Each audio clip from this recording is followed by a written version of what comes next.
Hello, my name is LaWanda Hopefields, and I have the honor and the privilege of serving as the director for the Ronald E. McNair Post-Baccalaureate Achievement Program, also known as McNair Scholars. During this 2019-20 academic year, we are excited to celebrate our anniversary of 25 years on the Wichita State campus.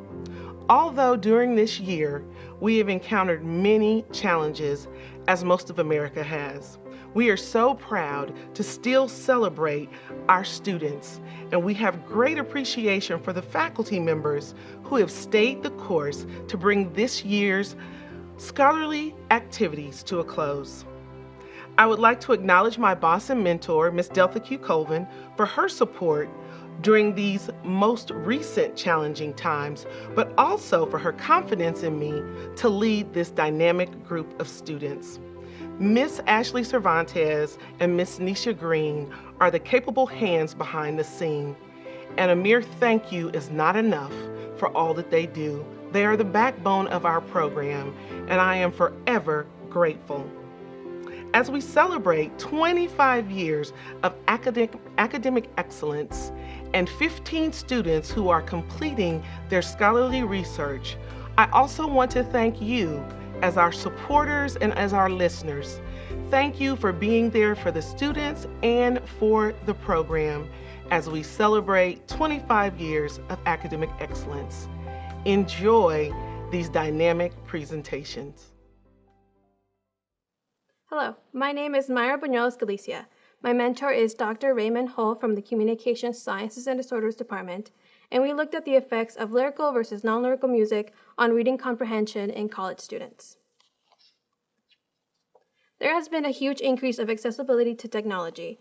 In 2011, the ownership rate of smartphones just in the United States was 35%, and it increased to 56% in 2013, 2 years later. The latest statistics that I found was from Pew Research, which stated that 81% of adults in the United States reported owning a smartphone, 13% reported owning a phone that was not a smartphone, and only 6% reported not owning any type of mobile phone. This increase of accessibility makes listening to any genre of music available for anyone at any time. There are people who are concerned with students' recent performance on national achievement tests. We want to know why the scores have been lower than before. Could it be because of how accessible technology has become for the younger generation? And what can we do to help students learn how to study while technology is constantly surrounding them? This is one study that I found which was very similar to the study that we did. Now, this study was conducted back in 1975, when you still had to use cassette tapes. Now I can stream music from my phone, so it's a little different. This study was asking if music would adversely affect reading test performance in college students. The reason why I was especially intrigued by this study was because it had a very similar research question to mine. The participants in this study were asked to bring their own music that they already owned so that they could listen to the music that they preferred while they were reading. Their findings included listening to music they preferred interfered with the performance of their female participants but not with their male participants. A reason for this might be because their male participants reported studying with music more often than their female participants did. The purpose of this study is to understand the different effects lyrical versus non-lyrical music may have on reading comprehension among college students. I hypothesized that participants' reading comprehension scores would be higher when the participants listened to non-lyrical music. My participants needed to be enrolled in at least one college class and have normal hearing. The survey was open to any college student in any class standing. The age ranged from 18 to 44 years of age. They were 7 males and 5 females. The participants were asked to complete an online survey which would test their reading comprehension when they answered simple questions about the short stories that they had just read. There were 2 short stories that one participant needed to read, Story A and Story B.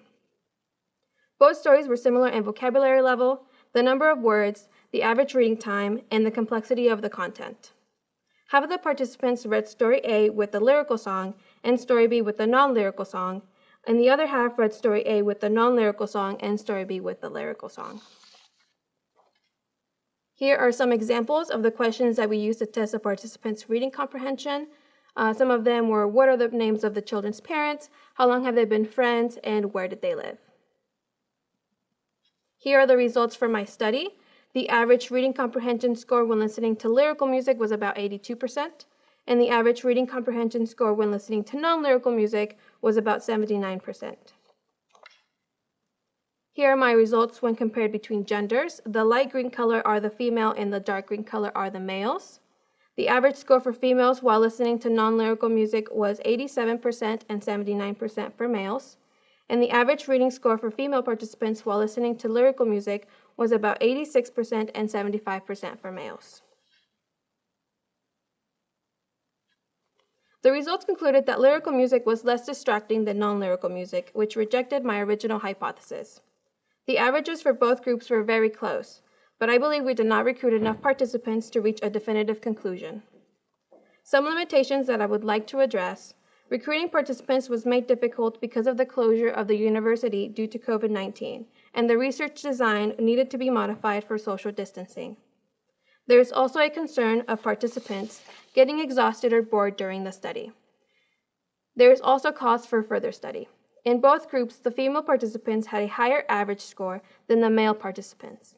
I suggest having a control group that reads in silence, another group that only reads while listening to lyrical music, and a third group that only reads while listening to non-lyrical music. This would help reduce participants' exhaustion and boredom levels and give researchers a baseline to compare results to. It would also be a good idea for researchers to ask participants how often they study with music, so we know if their results would be higher because they are used to that environment. Future researchers should also raise participant numbers in order to broadly generalize results across populations. Here are my references, and I will now take questions.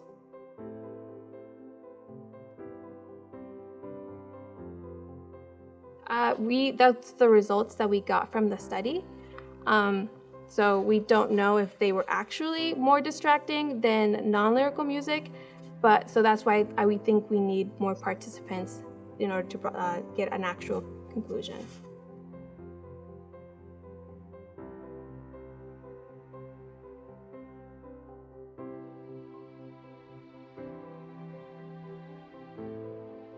So I think that's why we asked why, if they had normal hearing. I didn't want to include anyone that had a hearing loss in the participants, because hearing loss does cause a lower reading comprehension score. So I think that is something that other future researchers should also take into consideration.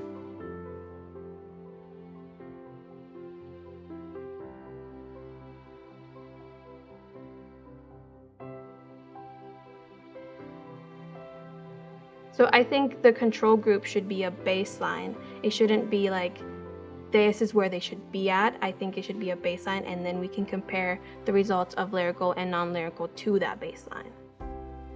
Thank you for listening to my presentation of the effects of lyrical versus non-lyrical music on reading comprehension in college students.